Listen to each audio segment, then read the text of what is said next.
Hello everyone, আসসালামু আলাইকুম। Welcome to my another video. So আজকে হচ্ছে আমার ভাইয়ের বার্থডে। ওর জন্য ভাবলাম একটা কেক নিই।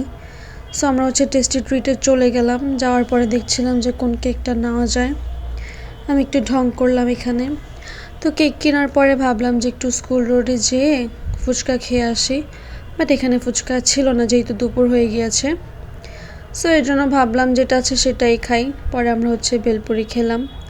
খাওয়া শেষ করে আমরা তাড়াতাড়ি বাসায় চলে আসি, কারণ ভাইয়া যদি এসে দেখে ফেলে তাহলে তার সারপ্রাইজ থাকলো না। বাট মজার কথা হচ্ছে আজকে ভাইয়ার আর ওর একসাথেই বার্থডে।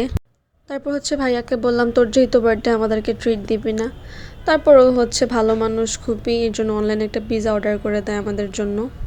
তারপর এখানে আমরা নাটক করতেছিলাম, রেডি হব, ছবি তুলবো এর জন্য। বাট ভাইয়া কিন্তু এখনও জানে না যে ওর জন্য আমরা কেক আনছি। আসলে ওইগুলো পছন্দ করে না যদিও, বাট তারপরেও আজকে হচ্ছে ওদের দুইজনেরই জন্মদিন, ভাইয়ারও জন্মদিন, লামিয়ারও জন্মদিন। সো ভাবলাম যে একসাথেই কেক কেটে ফেলি।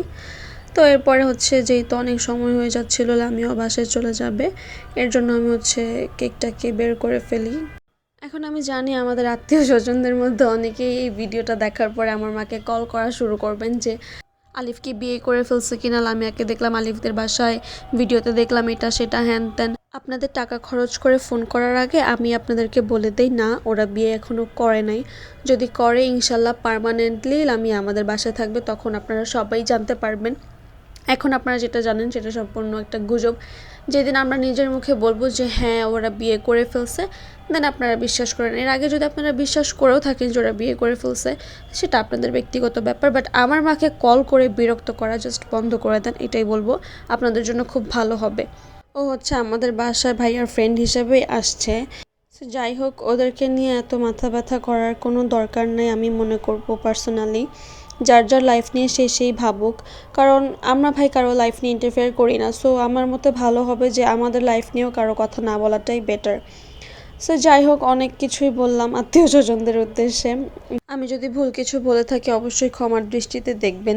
তো যাই হোক, আমরা হচ্ছে আমাদের এখন মূল ভিডিওতে ফিরে যাই। আমি হচ্ছে এখানে সব কিছু রেডি করে রাখছিলাম, কারণ ভাইয়াকে একটু পরেই ডাক দিব।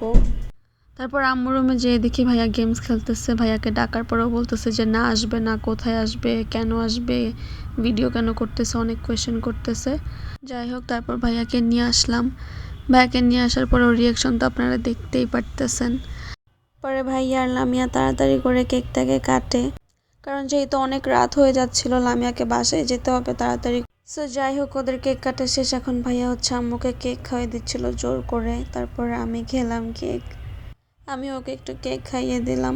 তারপর ওরা দুজনকে কেক খাওয়াচ্ছিল। এটা হচ্ছে আমার নানু, ভাইয়া নানুকেও কেক খাওয়াই দিতেছিল। তারপর নানু ভাইয়াকে একটু কেক খাওয়াই দিছে আদর করে। এই কেক খেতে খেতে ওদিকে আমাদের পিৎজা একদমই ঠান্ডা হয়ে যাচ্ছিল। এরপর আমরা হচ্ছে পিৎজা খেলাম। খাওয়ার পরে এরপর আম্মু আমাদের জন্য হাঁসের মাংস আর হচ্ছে চালের রুটি বানাচ্ছিল। এখানে অলরেডি রান্না করা শেষ যদিও হাঁসের মাংস, বাট তরকারিটা এখন হচ্ছে গরম করতেছিল। এখানে আম্মু চালের রুটি বানিয়েছিল। হাঁসের মাংস রেসিপিটা অবশ্যই আমাদের ফেসবুক পেজে পেয়ে যাবেন। সো এই তো আমাদের খাবার এখানে রেডি। খেয়ে রিভিউ দিচ্ছিলাম যে অনেক মজা হয়েছে, অনেক মাশাআল্লাহ। খাওয়া দাওয়া শেষ করে লামিয়া বাসায় চলে যায়। আজকের ভিডিওটা এই পর্যন্তই ছিল। কার কাছে কেমন লেগেছে অবশ্যই কমেন্ট করে জানাবেন। আল্লাহ হাফেজ।